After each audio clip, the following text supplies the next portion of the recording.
জীবন যখন প্রশ্ন করে, মৃত্যু তখন উত্তর দেয়। আর কতদিন দুনিয়াতে বাহাদুরি চলবে, ক্ষমতার জোর চলবে? এই ক্ষমতা বেশি দিন থাকবে না। মৃত্যু যখন আপনার কাছে এসে যাবে, তখন এই ক্ষমতা চূর্ণ বিচূর্ণ হয়ে ধ্বংস হয়ে যাবে। তখন আপনার শুধু মৃতদেহটাই এই জমিনের বুকে পড়ে রবে। তখন সকলে আপনাকে কবরে রাখার জন্য তাড়াহুড়ো করবে, এবং সেই কবরে রাখার পরে আপনার দেহটা কুরে কুরে ওই পোকাতে পোকামাকড়ে খেয়ে দেহর চিহ্ন পর্যন্ত থাকবে না। তাই কেউ ক্ষমতার বড়াই করো না, ক্ষমতা দেখায়ও না। এই আল্লাহর জমিনে একমাত্র ক্ষমতা মহান আল্লাহ তাআলার।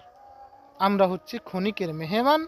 ক্ষণিকের মেহমান হয়ে এই দুনিয়াতে মহান আল্লাহ তাআলার আদেশ মোতাবেক, হুকুম মোতাবেক চলে এই দুনিয়া আমাদেরকে ত্যাগ করে চলে যেতে হবে সেই মহান রব্বুল আলমিনের কাছে। তাই আসুন কোরআনের পথে, নবীজি যে পথে পরিচালিত করিয়েছেন, যে পথ দেখিয়ে দিয়েছেন, সে পথ অনুসরণ করে আমরা চলার চেষ্টা করি।